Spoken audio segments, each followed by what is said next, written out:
আসসালামু আলাইকুম। আজকে আমাদের গন্তব্য ঢাকা থেকে সড়ক পথে ভারতের ত্রিপুরা রাজ্যের রাজধানী আগরতলা। আমরা যেহেতু ডাইরেক্ট শ্যামলী এনার ট্রাভেলসের যাত্রী, তাই আমাদের কাস্টমসে যাওয়া লাগলো না, এমনকি ট্রাভেল ট্যাক্স জমা দেওয়ার জন্যে এই ব্যাংকের বুথেও যাওয়া লাগলো না।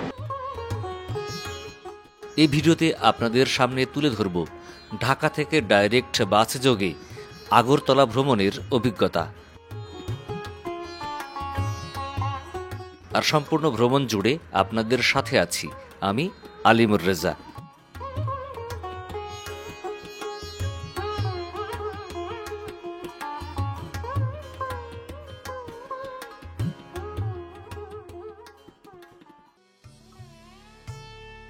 এবারে আমাদের ভ্রমণ গল্প শুরু হচ্ছে ঢাকার কমলাপুরে অবস্থিত বিআরটিসি বাস টার্মিনালের আন্তর্জাতিক বাস কাউন্টার থেকে।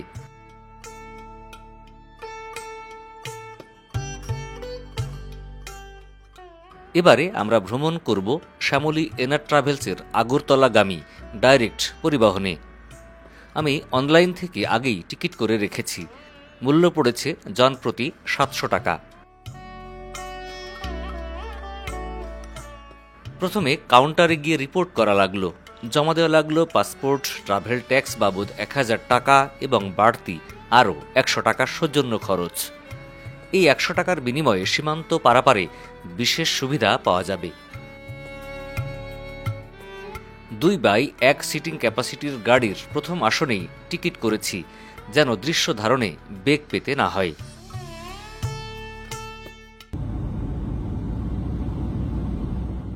সকাল 8টায় গাড়ি ছাড়ার কথা।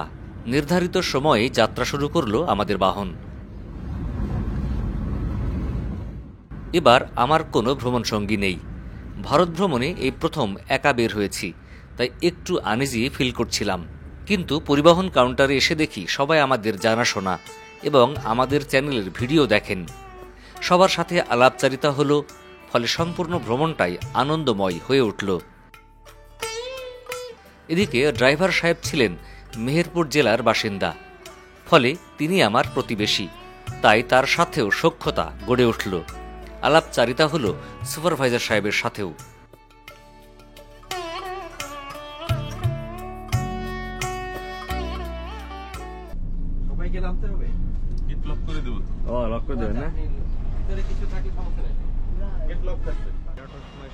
কথা বলতে বলতে আমাদের বাহন এসে পৌঁছালো হোটেল রাজমণি, আশুগঞ্জ, ব্রাহ্মণবাড়িয়া। এখানে মধ্যাহ্নভোজের জন্য 20 মিনিটের যাত্রা বিরতি দেওয়া হলো। এখান থেকে ফ্রেশ হলাম এবং কিছুটা হালকা নাস্তা সেরে নিলাম, কারণ এখনও দুপুরের খাবারের সময় হয়নি।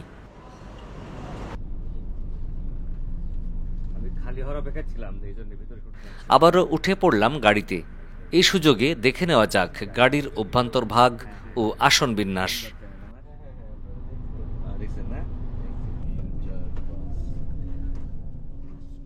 আবারও শুরু হলো আমাদের যাত্রা।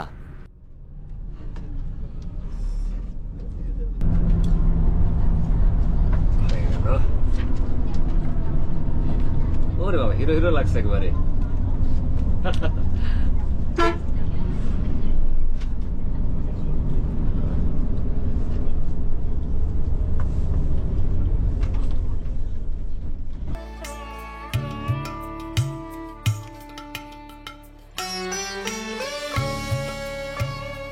ব্রাহ্মণবাড়িয়ার রাস্তাঘাট সংস্কারের কাজ চলছে, তাই ধীরে ধীরে গাড়ি চলতে লাগলো।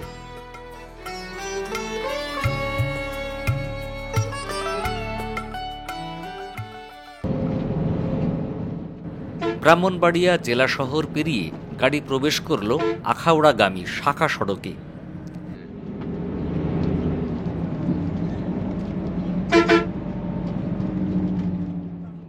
দুঃখের বিষয় হলো ঢাকা থেকে আখাউড়াগামী বা সীমান্ত পর্যন্ত সরাসরি কোনো বাস সার্ভিস চালু নেই, তবে ট্রেনে করে আখাউড়া পর্যন্ত আসা যায়।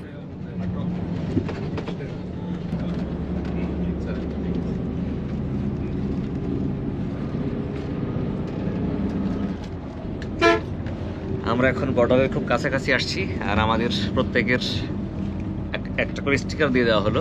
আর ছেলেরা আমরা গেঞ্জি বা শার্টে স্টিকার মেরে নিলাম, আর মহিলারা হাতে লাগিয়ে নিচ্ছে স্টিকার আর কি। আর এটা আমাদের হচ্ছে ইমিগ্রেশন কাস্টমস পার হতে একটু প্রায়োরিটি দিবে আর কি, এবং সেখানে তার স্টিকার দেখলে বুঝবে যে আমরা সরাসরি এই শ্যামলীনা ট্রাভেলসের যাত্রী। ফলে আমার মনে হয় ওখানে ইমিগ্রেশনে আমাদের একটু প্রক্রিয়াটা আরও সহজ হবে আর কি।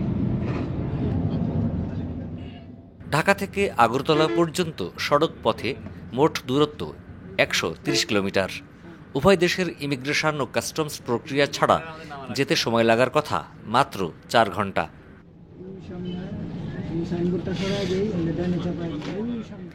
এবার আমরা পৌঁছে গেলাম আখাউড়া সীমান্তে। আমার নামাই দেন, অবশ্যই যেতে হবে না আমার।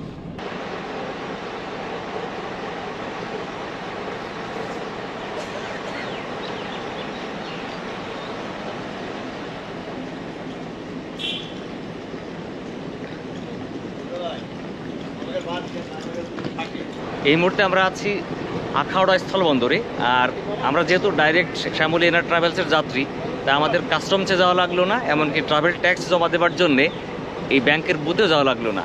আমাদের যিনি সুপারভাইজার আছেন উনি সরাসরি আমাদের সবার পাসপোর্ট এবং আমাদের ট্রাভেল ট্যাক্সের টাকা নিয়ে উনি ব্যাংকে জমা দিবেন, জমা দিয়ে পাসপোর্টে রিপোর্ট করে সরাসরি চলে আসবে আমাদের বাংলাদেশের ইমিগ্রেশনে। ফলে আমাদের গাড়িতে যারা যাত্রী ছিল সবাই আমরা এখানেই আছি, বা যারা গাড়িতে থাকার গাড়িতেই আছেন তাদের কারোই নামা লাগেনি, ব্যাগ এবং লাগেজও ওখানে দেখানো লাগছে না। তারপরে আমরা বাংলাদেশের ইমিগ্রেশনে কিন্তু প্রত্যেককেই ইন্ডিভিজুয়ালি আবার উপস্থিত হতে হবে, কারণ হচ্ছে যে ওখানে আমাদের বায়োমেট্রিক ছবি নেওয়া হবে, আর আমাদের প্রত্যেককে একটা করে স্টিকার লাগিয়ে দেওয়া হয়েছে। এটা দিয়ে আমরা আইডেন্টিফাইড হব যে আমরা এই বাসের যাত্রী। আর আপনার এই গাড়িতে ভ্রমণ করে কেমন লাগছে বলেন? খুবই ভালো লাগছে, কিন্তু রাস্তা সিলেট ঢাকার রাস্তা সংস্কারের জন্য খুবই অসুবিধা হলো। যেখানে আমাদের 3 ঘন্টা থেকে 4 ঘন্টা লাগে, সেখানে আমাদের 5 ঘন্টা পার হয়ে গেল। মানে ব্রাহ্মণবাড়িয়া রাস্তাটা অনেক খারাপ। এই তাছাড়া সবই ঠিক আছে, গাড়ির কন্ডিশনও ভালো। আমাদের এই সময়টা বেশি লাগছে, অন্যথায় জার্নিটা ভালো ছিল। হ্যাঁ, অনেক। আর আমার যতদূর মনে হয় আমাদের ড্রাইভার ভাই আছেন, খুব সুন্দর গাড়ি চালাচ্ছিলেন, খুব সুন্দরভাবে গাড়ি চালালো, এবং গাড়ির স্টাফরা অনেক ভালো, তারা হেল্পফুল। আর আমাকে তো যথেষ্ট সাপোর্ট দিচ্ছে আমার ভিডিওগ্রাফিতে। এই ভাইয়েরা আসছেন বিভিন্ন জায়গা থেকে, এনারা আমাদের ফ্র্যাঙ্ক বার্ড চ্যানেল দেখেন, এই জন্য অনেক ভালো লাগলো। আপনার নাম পরিচয় বলুন। আমি মোতাহার হোসেন, রাজবাড়ী থেকে আসছি। আমি আগরতলা যাচ্ছি। সাথে আমার আলী রেজা ভাইয়ের সাথে দেখা হয়ে গেল। উনি আমার আলিমুর রেজা, উনি আমার অনেক পুরান সাবস্ক্রাইবার। এই একই গাড়িতে আসলাম। উনি 3-4 দিন থাকবে আগরতলায়, আমিও থাকবো, এবং ঘোরাগাড়ি করে আমরা চলে যাবো। আপনি কোথা থেকে আসছেন? আমি ঢাকা থেকে আসছি। আগরতলা যাবেন? আগরতলা যাবো। আর আপনি? আমিও রাজবাড়ী থেকে আসছি, ঢাকা আগরতলা যাবো। জার্নিটা খুব ভালোই লাগলো। আপনি তো রাজবাড়ী থেকে? আমি না, ঢাকা থেকে আসছি। এই ভাই কিন্তু আমাকে কফি খাইয়েছেন এবং স্যান্ডউইচ খাইয়েছেন। হ্যাঁ, উনি আমার চ্যানেলের ভিডিও দেখেন, এই জন্য আমি খুবই গর্বিত, এবং আমাকে উনি নাস্তা করিয়েছেন, খুব আন্তরিকতা দেখিয়েছেন, এই জন্য ধন্যবাদ।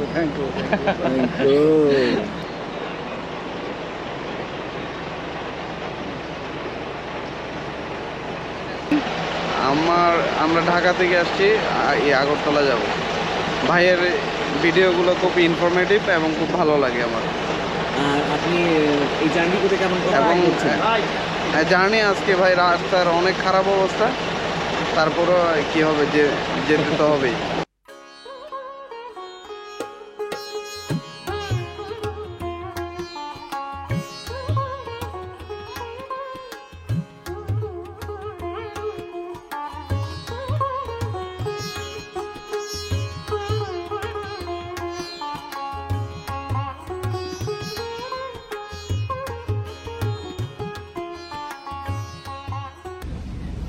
এদিকে আমার কাছে যাবেন।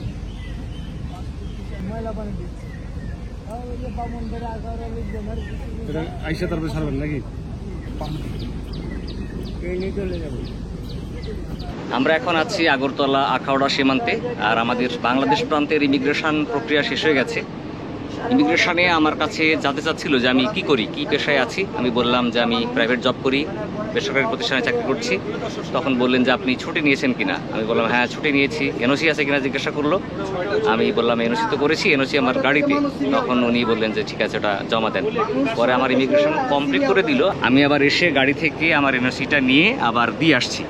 তো ফলে আমার এনওসি লাগছে, আর ট্রাভেল ট্যাক্স বাবদ 1000 টাকা যথারীতি লাগলো। বাংলাদেশ প্রান্তের কাস্টমসে আমাদের যেতে হয়নি, দেখাও করতে হয়নি, গাড়ি থেকে নামতেও হয়নি, ব্যাগও নিয়ে যাওয়া লাগেনি। আর সেভাবে কাস্টমস হয়েছে। আর ইমিগ্রেশনে হচ্ছে আমাদের যে ফিজিক্যালি প্রেজেন্ট হতে হয়েছে এবং তারা আমাদের ছবি নিয়েছে এবং তারপরে আমার পাসপোর্টে সিল দিয়ে দিল, ডিপার্চার সিল। সব মিলে 5 মিনিট মতো সময় লাগছে। আর অনেকের কাছ থেকে আবার এনওসি চাইনি, অনেকের কাছে জিজ্ঞাসাও করেনি, বাট অনেকের কাছে আবার চাচ্ছে। তো এখন বাংলাদেশের ইমিগ্রেশন প্রক্রিয়া শেষ। এখন আমরা এই গাড়িতে করে এখন যাব ভারত সীমান্তে, এবং ভারতের কাস্টমস ইমিগ্রেশন দুটোই আমাদের ফিজিক্যালি করতে হবে। যত ব্যাগেজ লাগেজ থাকবে সবগুলো সাথে করে নামিয়ে নিয়ে যেতে হবে এবং তারপরে ইমিগ্রেশন কাস্টমস কমপ্লিট করতে হবে।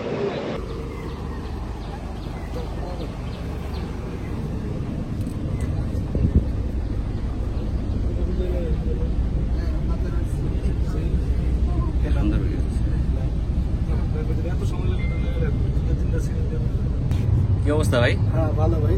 টায়ার্ড হয়ে গেছেন নাকি? না টায়ার্ড হয়নি। এই যে আমাদের ভাইটা গল্প করছে। কি অবস্থা, কেমন লাগছে বলেন? এখনো ধৈর্য আছে না? এখানকার বাংলাদেশের ইমিগ্রেশন অভিজ্ঞতা কেমন ছিল? মোটামুটি ভালোই ছিল। অন্যান্য দিনের থেকে মনে হচ্ছে যে খুব তাড়াতাড়ি হয়ে গেছে, কিন্তু ভিতরে ভাবছিলাম অনেক গরম, কিন্তু আজকে অতটা গরম নাই। ভিতরে এসির ব্যবস্থা ছিল আর খুব তাড়াতাড়ি হয়ে গেছে। শুক্রবার হিসেবে খুব তাড়াতাড়ি হয়ে গেছে। আর আপনার কি কি ডকুমেন্টস চাইছে তারা? তারা হচ্ছে ট্রাভেল ট্যাক্সটা নিছে আর হচ্ছে এনওসিটা নিছে। এনওসি। আর আপনার কাছে কি কি চাইছে? আমার কাছে কিছুই চাই না, শুধু ট্রাভেল ট্যাক্সটা নিয়ে গেছে।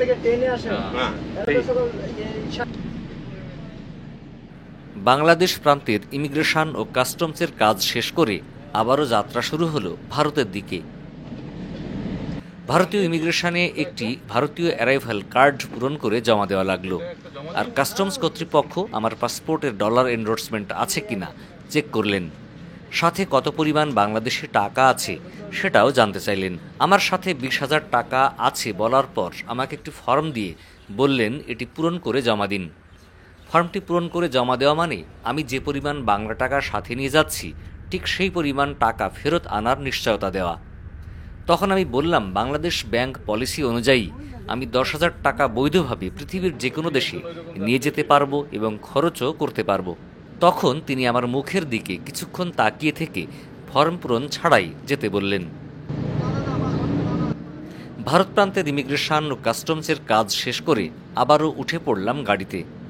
সব মিলিয়ে উভয় প্রান্তের ইমিগ্রেশন ও কাস্টমস প্রক্রিয়া শেষ করতে প্রায় 3 ঘন্টা সময় লেগে গেল। সরাসরি গাড়িতে না এলে যা 30 মিনিটে হয়ে যাবার কথা। এই ডাইরেক্ট গাড়িতে আসার সবথেকে বড় অসুবিধা হলো শেষ ব্যক্তির ইমিগ্রেশন প্রক্রিয়া শেষ হওয়া পর্যন্ত সকলকে অপেক্ষা করতে হয়, ফলে তুলনামূলক বেশি সময় লেগে যায়। এবারে আমাদের গাড়ি প্রবেশ করল আগরতলা শহরে। প্রবেশ মুখে আছে এসবিআইয়ের এটিএম বুথ। এখানে আছে মানি এক্সচেঞ্জ করার দোকান, তবে চাইলে টিআরটিসি বাস কাউন্টার থেকেও মানি এক্সচেঞ্জ করা যাবে।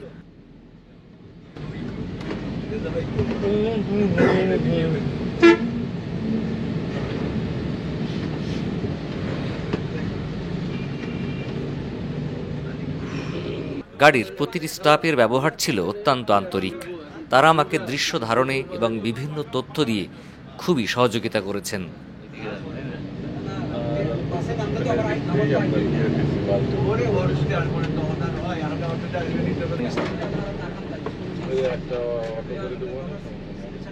অবশেষে আমরা পৌঁছে গেলাম টিআরটিসি বাস কাউন্টারে।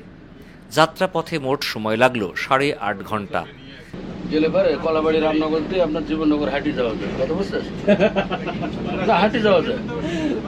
এর ভিতরে আগরতলায় দেখেন ভালোবাসা কারে কয়ে দেখেন। হ্যাঁ হবে হবে হবে হবে, আরে হবে হবে, আর আজকে আনেনি হবে, অসুবিধা নেই, খেলা হবে। হ্যাঁ আজকে জায়গাটা ঠিক আছে,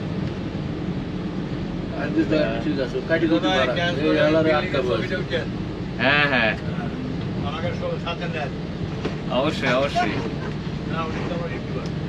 বন্ধু, অবশেষে পৌঁছে গেলাম।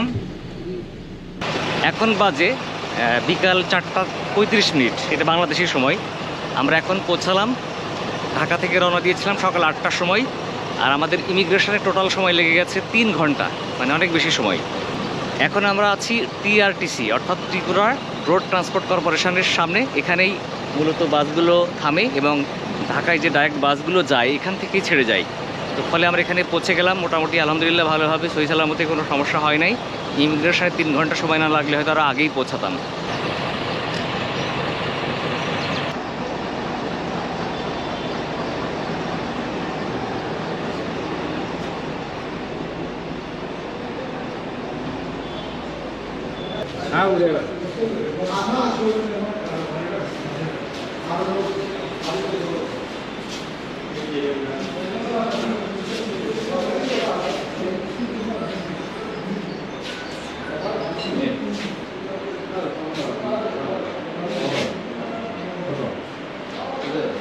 এখানে মানি এক্সচেঞ্জের অফিস আছে, আমরা মানি এক্সচেঞ্জ করলাম। আজকের রেট হচ্ছে বাংলা টাকা থেকে রুপি নিলে 100-তে 71 টাকা, অর্থাৎ 10,000 টাকা দিলে 7,100 টাকা। আর যদি ডলার এক্সচেঞ্জ করা হয় তাহলে ডলার থেকে রুপি দিচ্ছে $100 8,200 রুপি, অর্থাৎ 82 টাকা রেট।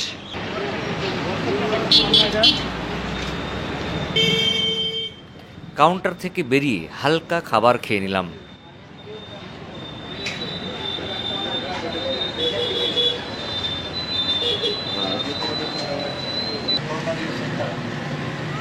মেনু হচ্ছে আলু পরোটা আর ডাল সবজি, ঘুগনি। কেমন লাগছে? স্বাদ কেমন? আমরা এই রেস্টুরেন্টে এসে খাচ্ছি হচ্ছে আলু পরোটা আর ডাল এবং সবজি, মানে ঘুগনি আর কি। আর রেট হচ্ছে 30 রুপি করে। টেস্ট আছে, মানে খোদা পেট, অনেক খোদা লাগছে আর কি।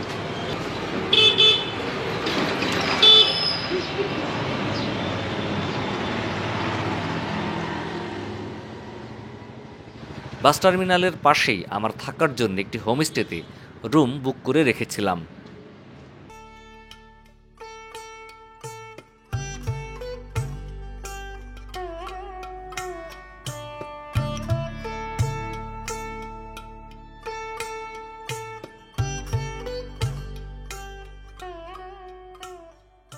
উজ্জয়ন্ত হোমস্টের এসি রুমের ভাড়া ছিল প্রতি রাত 1600 রুপি, সাথে সকালের ব্রেকফাস্ট ফ্রি। এখন এখানে অনেক গরম, তাই খরচ বেশি হলেও এসি রুম বেছে নিয়েছি। রুমটা মোটামুটি পরিপাটি ও গোছানো।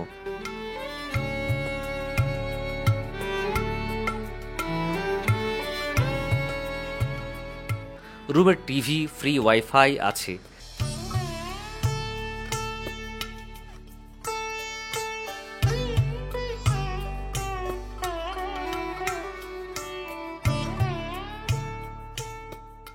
বাথরুম মধ্যম মানের, বাথরুমে আছে গিজার, তবে ভাড়াটা আমার কাছে একটু বেশি মনে হয়েছে।